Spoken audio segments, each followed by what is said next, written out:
결국은 이런 기업들을 언제 사면 좋냐? 그러면 일찍 살수록 좋다. 안녕하세요. 미국 주식 탐구 생활 미탐TV입니다. 오늘은 인플레이션 시대에 더 성장할 기업 세 번째 코너 네트워크 파워가 높은 기업에 대해서 알아보도록 하겠습니다. 네. 인플레이션이 이제 시대가 점점점 실체적으로 와닿고 있는데요. 그러니까 유가 상승에서 비롯해서 많은 소비자 물가들로 그다음에 또 미국에서 발표되는 소비자 물가 지수라든지 이런 것들이 상당히 이제 높은 상황이라서 많은 곳에서 지금 현재 제품의 가격들 또 서비스의 가격들 임금의 인상들이 일어나고 있는 상황입니다. 그래서 이런 시대 때 더 성장할 기업들을 찾아보자는 게 이제 영상의 컨셉이고요. 그래서 기존에 저희가 첫 번째로는 전환 비용이 높은 기업, 그래서 어떤 서비스를 쓰다가 다른 서비스 이전할 때 좀 불편할 때 들어가는 비용 때문에 기존 서비스를 쓸 수밖에 없는, 그래서 서비스 요금을 올리더라도 쓸 수밖에 없는 기업 세 가지, 그래서 어도비, 마이크로소프트, 넷플릭스를 소개해드렸고요.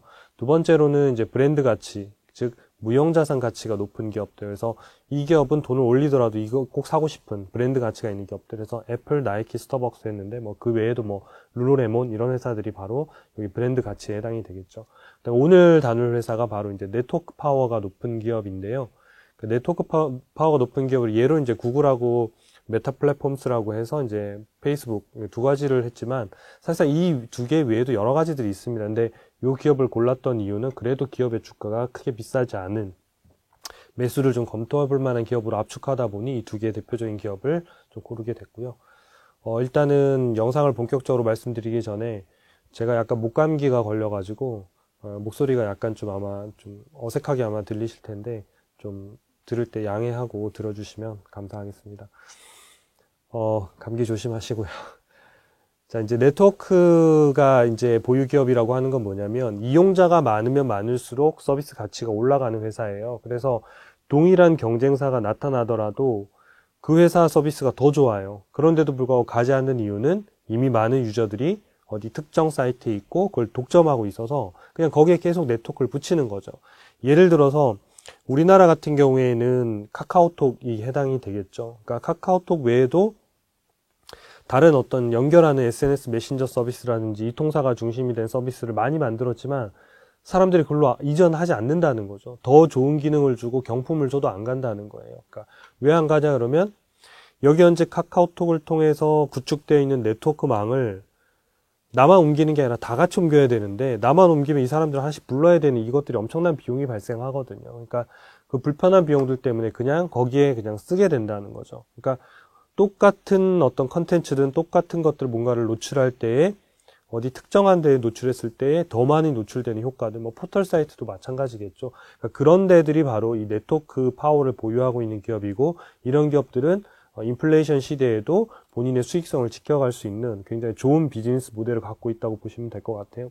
그래서 여기 이제 서비스 로고들을 몇 개 이제 올렸는데요. 보시면 페이스북, 인스타, 유튜브, 트위터, 핀터레스트, 틱톡, 슬랙, 그러니까 이런 것들이 바로 이제 네트워크 서비스들을 하고 있는 회사들이거든요. 그러니까 예를 들어서 슬랙이라는 메신저를 업무할 때 많이들 쓰시는데 나는 슬랙이 아니라 블랙이라는 메신저를 만들었어요. 엄청 좋아요. 슬랙의 한 2배는 좋은 기능들이 막 있어요. 혼자 거기 가 살 수 없다는 거죠. 그분들은 안 쓰니까. 쓰려면 이로 다 이전해와야 되는데 그게 바로 네트워크도 이전해와야 되는 거고, 그 사람들이 쓰던 익숙함에서 불편함, 그러니까 전환 비용도 발생하는 거고, 이런 거기 때문에 네트워크 파워가 보유하고 있는 기업들이 되게 좋다는 거예요. 또 하나 유튜브가 있는데, 유튜브 같은 경우에도 영상을 우리가 촬영하면 주로 유튜브에 올리잖아요. 근데 유튜브 말고도 또 있어요. 국내외에서도 포털 사이트에서도 많이 제공해주고 있잖아요. 그러니까 네이버에서도 제공하고 올릴 수 있는데, 네이버 동영상에 안 올리고 유튜브에 올리는 이유는 동일한 영상을 올렸을 때 파급되어지는 효과가 완전히 다르기 때문에 그런 거죠. 그게 바로 이제 네트워크 파워라고 하는 거고, 계속 거기 컨텐츠가 몰리니까 또 사람이 몰리고, 사람이 몰리니까 또 거기다 컨텐츠를 넣으려고 하고, 이 네트워크 파워가 계속 확장되고 있는 기업들, 바로 이런 기업들이 바로 핵심 내용인데요. 그래서 이제 오늘 이제 살펴볼 기업은 이제 구글하고 페이스북 두 개를 했지만, 이외에도 여러분들이 생각해 보시면 이런 유형들을 생각해 보시라고 이걸 말씀을 드린 거지, 네트워크 파워 기업이 두 개밖에 없다 이런 뜻은 아닙니다. 그래서 여러분들이 이런 파워들을 갖고 있는 기업들, 그러니까 여기다 계속 쓸 수밖에 없는 것들, 그러니까 어쨌든 또 다른 서비스를 가자니 나 혼자인 것 같고 이걸 그냥 계속 쓰는 게 좋겠다라고 하는 것들도 바로 이런 네트워크 파워를 이제 보유하고 있는 이제 기업이 되겠죠. 자, 뭐 보통 이제 플랫폼 기업들이 많이 해당이 되겠죠. 그러니까 첫 번째 이제 구글을 보면 10년 동안의 실적 추이를 보면 그냥 매우 가파르게 성장해왔다는 것을 잘 알 수 있고요. 특별히 이제 코로나 이후에도 이 회사 이제 구글 같은 경우에는 광고나 이런 비즈니스들 많이 하고 있고 그런데 뭐 엄청나게 많이 성장을 했죠. 그래서 실적을 좀 살펴보면 2021년도 연말까지 기준의 예상 매출액이 2,541억 달러. 그러니까 전년 대비 매출액이 한 40% 정도 늘어나요. 그러니까 이처럼 큰 빅테크가 40% 늘어나는 건 어마어마한 성장인 거죠. 온라인 쪽에 작년에 이제 수요들이 워낙 이제 2021년도에 폭발하면서 이런 부분들도 있었고요. 순이익이 734억 달러로 급증. 네, 그래서 82%. 내년도 2022년도 예상 실적을 보면요. 매출액이 16% 성장한 2,967억 달러. 그 다음에 순이익은 약 2.4% 성장한 751억 달러. 그래서 내년도에도 매출액은 엄청나게 큰 폭으로 두 자리 이상 성장할 걸로 예상이 됩니다. 실적 그 매출 비중을 보시면 1위가 구글 서비스 92.5%고 클라우드가 한 7.2% 되는데 구글 서비스라는 게 대부분 다 광고겠죠. 그러니까 유튜브 광고, 그러니까 구글 채널들을 통한 광고, 구글 플랫폼을 통한 광고, 검색을 통한 광고 이런 쪽의 서비스들이 92.5%고요. 근데 구글이 지금 서비스하고 있는 여러 가지 형태들의 서비스들이 많이 있거든요. 그러니까 그런 서비스들은 대부분 무료로 제공하고 있는 서비스들이 너무 많거든요. 그러니까 구글은 마음만 먹으면 유료로 그러니까 조금씩은 돈을 이렇게 받아내도 엄청나게 더 성장할 수 있는 여력들을 많이 갖고 있는 회사고 돈을 벌어서 그런 플랫폼들을 5년씩 10년씩 무료로 해가면서 계속 투자하고 있는 거죠. 계속 투자해서 저희가 뭐 무료로 쓰고 있는 뭐 구글 드라이브라든지 뭐 구글 독스라든지 구글 또에서 제공하는 여러 가지 문서 프로그램들 스프레드시트라든지 이런 것들도 다 쓰고 있지만 저장 용량도 꽤 많이 주잖아요. 근데 그 용량이 다 차고 나면 나중에 유료로 구매해야 되거든요. 아니면 뭐 광고를 보거나 이런 상황이 되겠죠. 그러니까 저장 용량이 많이 차게 되면 저희가 이걸 이전하는 게 또 비용이거든요. 거기 쓰는 게 익숙해지고. 그러니까 뭐냐면 그 고객들을 락인 시켜놓는, 그러니까 딱 고정시켜놓고 이전을 못하게 하는 전략들을 번 돈을 가지고 계속 하고 있다는 거예요. 그래서 구글 같은 경우에 이 비즈니스들이 향후에도 상당히 안정적으로 성장할 수 있는 되게 좋은 비즈니스 모델을 갖고 있다. 이렇게 보면 좋을 것 같습니다. 네, 이익률 추이를 보면 이제 30%대에서 한 20% 중반까지 떨어졌다가 이제 작년하고 재작년에 이제 코로나 이후에 온라인 쪽의 광고 매출이나 이런 것들이 비대면이 많이 크게 늘면서 네, 큰 폭으로 오르면서 영업이익률이 네, 과거 최고치를 이제까지 이제 경신하는 형태가 됐죠. 그러다 보니까 매출액이 늘고 마진율, 영업이익률도 좋아지니까 영업이익이나 순이익이 최고치를 경신하는 그런 이제 실적들을 이제 보이게 된 거죠. 주가하고 주당 순이익 관계를 보면 뭐 같은 방향으로 잘 움직이죠. 원래 이제 주당 순이익이나 이익이라는 게 기업의 가치고 주가는 그걸 따라가는 거거든요. 그거보다 이제 오버슈팅해서 과대평가가 될 때도 있고 이제 좀 이렇게 뭐 떨어져서 좀 이렇게 저평가되어 있는 언더밸류 돼 있을 때도 있을 거고 왔다 갔다 하는 거거든요. 근데 장기적으로 보면 이익이 성장 반영하고 같이 가고 있다는 거를 뭐 데이터에서 정확하게 보여주고 있는 거죠. 그래서 2021년도 9월 연환산, 연환산이라고 하는 건 최근 4분기 합산이라는 뜻이고요.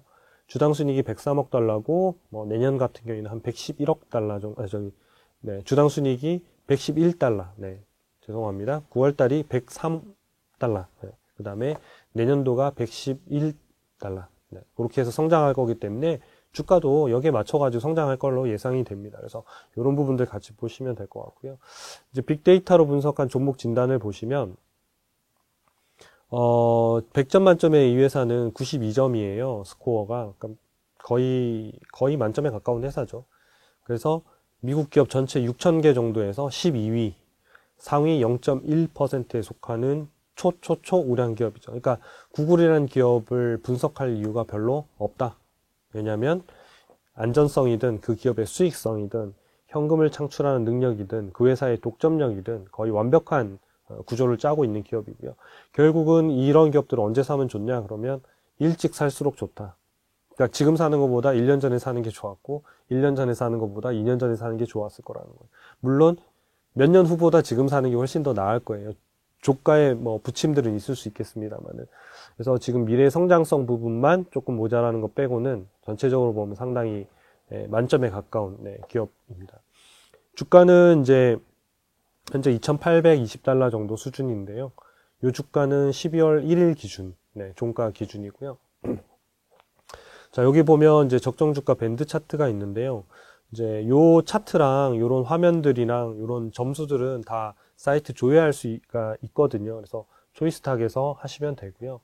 뭐 유튜브를 보시는 분들은 그 아래 바로 링크가 있으니까 그걸 따라서 들어오시면 계속 업데이트 되고 있는 정보들을 확인하실 수 있을 겁니다. 자, 여기 빨간색이 이제 주가인데요. 주가가 결국은 이 기업의 가치 라인, 적정 주가 라인을 통해서 이렇게 따라 올라오고 있죠. 올라오는데 사실 기업의 가치가 올라가는 속도가 기업 주가가 따라 올라가는 것보다 훨씬 좀 빠르게 올라가고 있는 거예요. 그러니까 기업 가치가 주가가 올라가는 속도가 못 따라가고 있다는 거죠. 그러니까 그 얘기는 여전히 저평가돼 있다 이런 얘기가 되고요. 지금 요 시점에 보면 지금 주가가 2,800달러 정도 수준이지만 이 회사의 수익성 개념에 보면 미래의 적정한 예상 주가는 약 4,300달러 정도 수준입니다. 그러니까 엄청나게 차이가 좀 많이 있는 편인 거죠. 그래서 이 회사가 내년에도 2022년에도 성장할 걸로 예상이 되기 때문에 이렇게 저평가되어 있는 부분들은 시장의 변동성이나 또 시장의 악재나 또 최근에 뭐 오미크론 바이러스 때문에 또 굉장히 시장의 변동성이 엄청 커져 있는 상태인데 이런 것들을 잘 겪어내고 나면 또 이런 기업들이 재빨리 재평가되어서 올라갈 수 있을 거라고 생각합니다. 두 번째 기업은 메타 플랫폼스. 여전히 페이스북이 좀 더 익숙합니다. 이 로고고요. 10년간 실적을 보면 페이스북 역시도 구글하고 비슷하게 엄청나게 빠른 속도로 했고 특히 2020년도에는 코로나 때문에 온라인 쪽의 광고 매출들이 상당히 많이 늘었죠. 대면으로 뭘 하는 이런 광고들 자체가 이제 제한될 수밖에 없다니까 온라인 채널들의 광고 매출이 상당히 증가하면서 실적들이 좋아졌습니다. 그래서 2021년도의 예상 실적이 매출액이 37% 늘어난 1,177억 달러. 그리고 순이익은 37% 늘어난 411억 달러. 그리고 내년에는 매출액이 19% 성장하니까 꽤 많이 성장하는 거죠, 이것도. 1,400억 달러 정도가 예상이 되는데, 매출 비중을 보면 광고가 98%예요. 여기 2% 기타는 뭐냐면, 오큘러스 아시죠? 이렇게 VR 기기, 이렇게 쓰고, 가상 체험하고, 그러니까 이제 페이스북이 메타 플랫폼으로 가겠다고 회사 명도 바꾸고 하는 거잖아요. 그래서 오큘러스 끼고 하는 VR이라든지 메타버스 서비스 관련된 부분들이 향후 구글, 페이스북, 메타 플랫폼스가 가려고 하는 방향성입니다. 광고 성장 이런 부분들은 이제 상당히 많이 성장했고 또 구글이나 아마존 이런 데 회사들하고 지금 광고 시장들이 계속 겹치고 있거나 경쟁으로 들어가고 있는 영역들이거든요. 그래서 다음 사업들이 어떻게 진행하느냐가 메타 플랫폼스한테는 상당히 중요한 기로에 서 있다고 보여집니다. 그리고 최근에는 이제 뭐 애플하고 좀 이슈가 있었잖아요. 그러니까 리스크가 뭐 여러 군데서 지금 발생을 했죠. 뭐 회사 내에 어떤 이렇게 직원이 또 뭔가 이렇게 신고한 것 때문에 좀 뭐 주가 약세를 보이기도 했고, 최근에는 또 이제 애플 같은 경우에 앱에 이제 보통 맞춤형 광고를 하려고 하면 여러분들이 어떤 예를 들어서 뭐 여행을 가고 싶다. 그래서 뭐 어디를 여행지를 검색했어요. 막 유럽. 그러면 막 계속 배너가 막 유럽과 관련된 거 뜨고 페이스북에 계속 뭐 이런 거 검색했죠. 그러면서 계속 뜨잖아요. 이게 그 사람이 앱을 쓴 검색한 기록을 갖다가 그걸 매칭시켜가지고 광고를 하고 그 광고 시장이 굉장히 크거든요. 근데 그 부분이 애플에서는 개인의 동의를 받지 않고서는 안 되는 쪽으로 앱을 수정해버렸거든요. 그래서 사실상은 이제 광고 매출과 관련된 이런 회사들이 실적들이 많이 깨지면서 트위터랑 이런 데들 많이 깨졌죠. 그래서 실적들이 엄청나게 급감했는데 뭐 페이스북 같은 게 그 정도의 영향은 아니었습니다만은 분명히 이런 조치들이 이 회사가 광고를 늘리는 데 있어서는 상당 부분 조금 더 이렇게 리스크로 분명히 작동할 수 있다. 그 부분들은 이 회사의 기업의 리스크로 좀 같이 보면서 보시면 좋을 것 같아요. 페이스북의 뭐 월별 사용자 추이인데요. 그래서 2019년도 3분기, 4분기 분기별로 보면 24억 명, 29억 명 이렇게 꾸준히 계속 늘고 있는 거죠. 그래서 여전히 이 늘면 늘수록 요 느는 게 결국은 광고비로 다 전환이 되겠죠. 그 다음에 이제 두 번째 보면 요거는 이제 인스타그램이에요. 그러니까 이제 페이스북은 주로 주 사용 연령층이 30대 그리고 40대가 주 사용 연령층이에요. 그리고 물론 50대, 60대도 좀 쓰시고요. 근데 인스타는 5, 60대는 거의 잘 안 쓰세요. 잘 안 쓰시고, 그 다음에 10대, 20대가 주력으로 쓰고 있고, 3, 40대가 조금 쓰고, 이런 형태로 나와 있기 때문에, 사실은 이 페이스북이 모자랐던 부분들이 이런 인스타를 인수해서 그 세대를 전체적으로 확장하는 전략들을 통해서 전 세대를 통한 광고 시장들을 계속 잡아가려고 애를 쓰고 있는 거거든요. 어떤 서비스든 이렇게 나이가 들면 이렇게 쇠퇴할 수밖에 없는데 그런 부분들을 인수를 통해서 한다는 거죠.